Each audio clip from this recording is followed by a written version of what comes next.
ছেলে মেয়ে স্কুলে যায় পড়ালেখার জন্য। বাবা মাও চায় পড়ালেখায় তার সন্তান সবার সেরা হোক। তবে পৃথিবীতে এমন একটি দেশ আছে যেখানে পড়ালেখার থেকে সামাজিক শৃঙ্খলা, দায়বদ্ধতা ও নিজেকে প্রতিষ্ঠা করার উপরেই বেশি জোর দেয়া হয়। দেশটির নাম জাপান। জাপানের মানুষ শিক্ষা আর প্রযুক্তিতে যেমন এগিয়ে, তেমনি নিয়মানুবর্তিতা ও শৃঙ্খলাতেও সেরা। ফুটবল বিশ্বকাপের সময় নিশ্চয়ই দেখে থাকবেন, জাপানের ম্যাচ হলেই গ্যালারি থেকে ড্রেসিং রুম সব কিছুই পরিষ্কার থাকে। আবর্জনা পরিষ্কার করাকে জাপানিরা নিজেদের দায়িত্ব মনে করে, কারণ স্কুল থেকেই তাদেরকে এটা শেখানো হয়। জাপানি ছেলেমেয়েরা বড় বড় ব্যাগ নিয়ে স্কুলে যায় না। পাঠ্য বইয়ের মুখস্থ বিদ্যা থেকে তাদেরকে সহশিক্ষা কার্যক্রমে বেশি যুক্ত রাখা হয়। তাদেরকে শেখানো হয় কিভাবে বুদ্ধিমত্তা বাড়াতে হয়। খেলার সময় তাদেরকে পড়া চাপিয়ে দেয়া হয় না। জাপানের প্রাথমিক স্কুলগুলোতে দুপুরের খাবার বিদ্যালয় থেকে পরিবেশন করা হয়। খাদ্য তালিকা এবং খাবারের গুণগত মান নিশ্চিত করার জন্য একজন ডায়েটিশিয়ান থাকেন। ডায়েটিশিয়ান বাচ্চার কোন খাদ্যের কতটুকু ক্যালোরি প্রয়োজন তা হিসাব করে ব্যালেন্সড ডায়েট তৈরি করে দেন, যা দেখে দক্ষ এবং প্রশিক্ষণপ্রাপ্ত বাবুর্চিরা খাবার রান্না করেন। দেশটিতে প্রত্যেকটি স্কুলের নিজস্ব রান্নাঘর রয়েছে। দুপুরের খাবারের সময় ছাত্রছাত্রীরা সঙ্গীতের তালে তালে খুব আনন্দের সঙ্গে বিশেষ ধরনের পোশাক পরে সারিবদ্ধভাবে রান্নাঘরের সামনে গিয়ে দাঁড়িয়ে শ্রেণীভিত্তিকভাবে নিজেদের উপস্থিতি জানান দেয়। তখন রান্নাঘরে দায়িত্বে থাকা ব্যক্তিগণ খাবার বুঝিয়ে দেন। খাবার নিয়ে ক্লাসে ফিরে ছাত্রছাত্রীরা নিজেরাই খাবার পরিবেশন করে। খাবার গ্রহণের সময় শিশুদের জানানো হয় তারা কি খাচ্ছে এবং কেন খাচ্ছে ইত্যাদি। শেখানো হয় যিনি খাদ্য রান্না করেছেন তার প্রশংসা কিভাবে করতে হয়।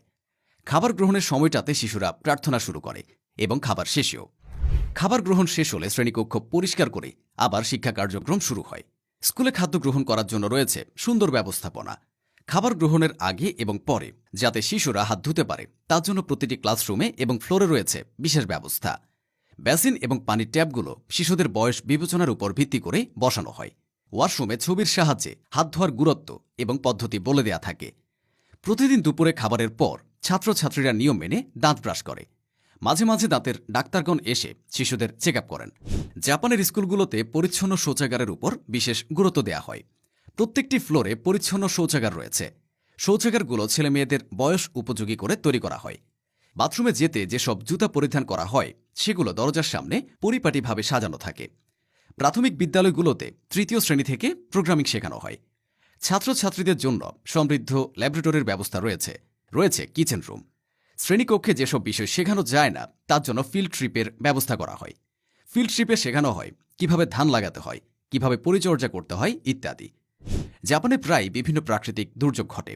তা ক্লাসগুলোতে গুরুত্ব দিয়ে দুর্যোগকালীন কি করণীয় এবং বর্জনীয় তা শেখানো হয়। প্রাথমিক বিদ্যালয়গুলোতে নিয়মিত শারীরিক ব্যায়াম করানো হয়, যেখানে তারা ফুটবল, দৌড়সহ বিভিন্ন ধরনের খেলাধুলায় অংশগ্রহণ করে। বিশেষ ধরনের ছাত্রছাত্রীদের জন্য আলাদা ক্লাসরুমের ব্যবস্থা রয়েছে। কোনো ছাত্রছাত্রী লেখাপড়ায় ভালো না করলে তাকে সেই বিশেষ রুমে নিয়ে আলাদাভাবে যত্ন নিয়ে পড়ানো হয়। এবার ভাবুন তো, এইরকম একটা দেশ কেন উন্নত হবে না? শুধু মুখস্থ বিদ্যায় যে শিক্ষা না, জাপান সেটা প্রমাণ করেছে।